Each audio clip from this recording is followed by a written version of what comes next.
Es-tu sûr que ta mère m'appréciera? Bien entendu, oui. Détends-toi simplement. Très bien. Danny, où est la femme que tu m'as dit que tu amenais à la maison pour me montrer que tu voulais te marier? La voilà, maman. Bon après-midi, maman. Où est-elle? Maman, c'est elle qui te salue. Maman, bon après-midi, maman. Je vous réprimande au nom de Jésus. Comment oses-tu m'appeler maman? Tu ne sais pas qui est ta mère? Mère. Veux-tu te taire là? De toutes les belles filles de ce monde, tu as décidé d'amener cette personne laide chez moi. Mère, qu'est-ce que ça veut dire? Écoute Danny. Je préfère être mort plutôt que de vous permettre d'épouser une femme aussi laide. Elle ne pourra jamais être ma belle-fille. Je la rejette. Et si tu penses pouvoir me désobéir, je me tuerai pour toi. Mère, on n'en est pas arrivé là. Et pour vous, quoi que vous utilisiez sur mon fils pour l'empêcher de voir à quel point vous êtes laide, mieux vaut l'enlever car cela ne fonctionnera pas. Mon fils ne pourra jamais et n'épousera jamais une chose laide comme vous. Maintenant, sors de chez moi. Mère, je n'aime pas ça. Vous êtes toujours là? J'ai dit, sors de chez moi. Ok maman. Ne pars pas, Véronique. S'il vous plaît, attendez. Je suis désolée, mais je dois partir maintenant. Non-sens. Mère, qu'as-tu fait? Est-ce que tu dois insulter ma fiancée comme ça, même si tu ne l'aimes pas? Je t'ai dit que je l'aimais. La vraie beauté vient de l'intérieur. Elle a un esprit doux et calme. Je m'en fiche et je l'insulterai encore et encore si jamais je la vois près de chez moi. Lis sur mes lèvres, tu n'épouseras pas cette fille, et c'est définitif. Et quant à l'amour, mieux vaut confier l'amour que vous avez pour elle à une autre personne. Avez-vous entendu que? Apportez-moi une fille dont je serai fière et n'oubliez pas le fils de qui vous êtes. Oh non. Véronica, s'il te plaît, attends. Oh mon Dieu, pourquoi m'as-tu permis de venir dans ce monde? Pourquoi m'as-tu créé de cette façon? Si tu ne m'avais pas rendu laid, je n'aurais pas été humilié comme ça. Je suis désolé, Véronique. Je ne savais pas que ma mère réagirait de cette façon. Personne ne s'est jamais intéressé à moi, le seul qui l'a finalement fait, ses parents m'ont rejeté et m'ont traité de laide. Pourquoi suis-je né pour affronter toute cette humiliation? Elle ne nous rejoindra pas et ne nous suivra pas, et c'est définitif. Mais pourquoi, Nancy? Pourquoi détestes-tu autant Véronica? Permettez-lui de nous rejoindre. Elle est trop laide, je ne veux pas qu'elle soit parmi nous, elle va nous gâcher les choses avec sa vilaine gueule. Tu es trop dure, Nancy. Je suis sérieux. Si vous insistez pour qu'elle nous suive, alors je dois sortir. Très bien, si tu le dis. Laisse-moi lui dire d'oublier de nous rejoindre. Tu vois, Véronica, je suis désolée, mais tu ne nous suivras pas pour l'entraînement. Aucun problème. Je me hais. Je n'ai jamais eu d'amis pendant mes années d'école, ils se sont tous moqués de moi.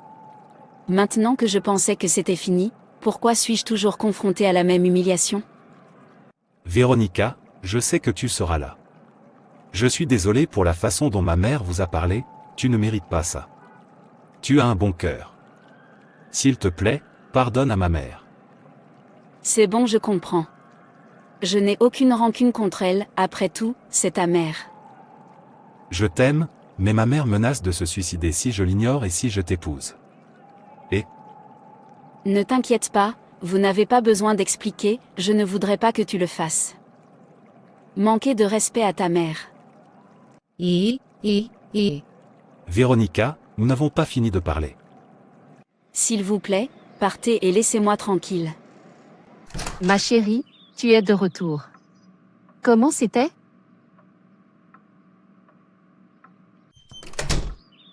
Qu'est-ce qui ne va pas avec elle? Véronica. Oh mon Dieu, pourquoi me permets-tu de naître comme ça? Véronique, quel est le problème? Mère, laisse-moi. Je veux être laissée seule. J'ai souffert dans cette vie. D'où vient tout cela? Vous m'avez dit que vous alliez rendre visite à la famille de votre fiancé, comment c'était? Et pourquoi es-tu revenu très triste au lieu d'être heureux? Sa mère a dit que j'étais trop moche pour son fils et que son fils ne m'épouserait jamais, alors nous avons rompu. Merci à ma laideur. Qui ose qualifier l'image de Dieu de laide? Ce qui te rend laid. Je ne comprends pas. Mère, qu'est-ce que tu ne comprends pas?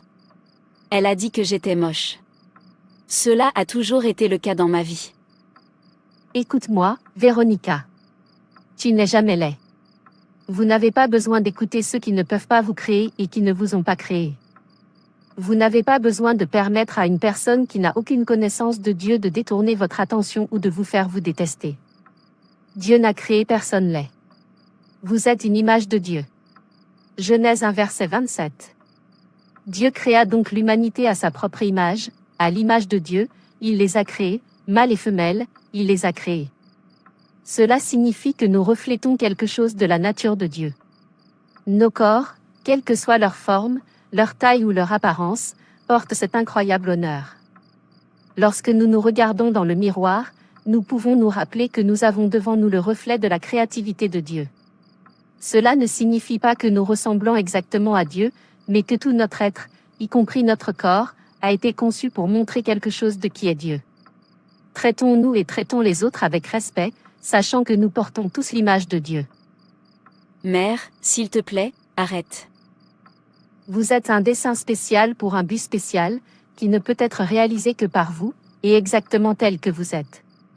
Aucun autre dessein ne peut réaliser ce pourquoi Dieu vous a conçu. Jérémie 1 verset 5. Avant de vous former en dès le sein maternel, je t'ai connu, et avant que tu naisses, je t'ai consacré, je t'ai établi prophète des nations. Vous êtes la clé d'un entrepôt particulier rempli de différents types de trésors. Il n'existe aucune autre clé qui puisse ouvrir cet entrepôt, à l'exception de la clé en vous. Vous devez être conçu de cette façon pour pouvoir ouvrir cet entrepôt. 1 Pierre 2, verset 9. Mais vous êtes un peuple élu, un sacerdoce royal, une nation sainte, un bien particulier de Dieu, afin que vous puissiez proclamer les louanges de celui qui vous a appelé des ténèbres à sa merveilleuse lumière. Dieu vous aime, et vous l'êtes, précieux à Dieu. Ésaïe 43, verset 4. Puisque tu es précieux et honoré à mes yeux, et parce que je t'aime, je donnerai des peuples en échange de toi, des nations en échange de ta vie. Vous ne comprendrez pas. Écoute, Véronica, tu n'es pas d'eux. Deutéronome 14, verset 2, car vous êtes un peuple saint pour l'Éternel, votre Dieu. Parmi tous les peuples de la terre, l'Éternel vous a choisi pour être son bien précieux. Ne devriez-vous pas être fiers et heureux? Alors louez Dieu de vous avoir conçu spécialement dans un but spécial. Jérémie 29 verset 11. Car je connais les projets que j'ai pour vous, déclare le Seigneur, des projets pour vous faire prospérer et non pour vous nuire, des projets pour vous donner de l'espoir et un avenir. Il n'y a aucune image de Dieu qui soit laid, c'est juste pour son but. Philippiens 2 verset 13. Car c'est Dieu qui produit en vous le vouloir et l'agir afin d'accomplir son bon dessein. Véronique, sois fière de toi et marche majestueusement vers le dessein de Dieu en tant que princesse que tu es. Mère, si ce que tu dis n'est pas seulement pour me réconforter, pourquoi la mère de Danny m'a-t-elle rejeté? Je viens de te dire que tu étais la clé d'un entrepôt particulier. Je n'ai jamais dit que vous étiez la clé de tous les entrepôts car il existe de nombreux entrepôts avec des clés différentes. Vous ne pouvez ouvrir que celui pour lequel vous avez été conçu, vous ne pouvez pas ouvrir celui qui est conçu pour une autre clé. C'est le sens de la déception, et c'est pourquoi on l'appelle une bénédiction déguisée. La déception ne devrait pas nous amener à nous détester ni à haïr Dieu pour nous avoir créés, cela devrait plutôt nous inciter à le féliciter et à lui permettre de nous guider car il connaît le chemin mieux que nous. Il est Dieu qui ne fait jamais d'erreur. Il n'y a aucune erreur dans sa création. Tout son travail est parfait et tout ce qu'il crée a un but. Mère, s'il te plaît, laisse-moi tranquille pour l'instant. J'en ai déjà assez. J'ai mal à la tête. J'ai besoin de me reposer. D'accord, mais réfléchissez à ce que je viens de vous dire, puis attendez patiemment que Dieu vous conduise vers ce but spécial pour lequel il vous a créé. J'ai dit que tu devrais partir, mère. Laisse-moi penser, en fait, vous pouvez avoir la chambre. Véronica, sois heureuse et fière de toi.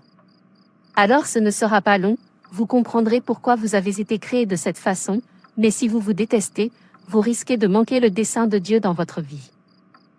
Vous dites cela parce que vous n'avez aucune idée de ce que je vis. Bonjour. Oui, que veux-tu? Avez-vous une crème qui me rendra blanche? Bien sûr, mais cela vous coûtera de l'argent. Donnez-le-moi, je paierai. Maman, je vais travailler. Véronica, ma fille, je te le redemande, pourquoi changes-tu de couleur? Ce n'est pas la couleur que Dieu vous a donnée. Ne savez-vous pas que c'est un péché de changer la façon dont Dieu vous a créé ou d'ajouter quoi que ce soit à votre corps? Regardez les taches sur tout votre visage, vous devenez une imitation au lieu d'un original. On est plus belle quand on est original. Maman, je suis toujours originale. C'est juste une crème pour me rendre attractive, rien de plus? Véronique, tu es une enfant de Dieu. Vous êtes une princesse,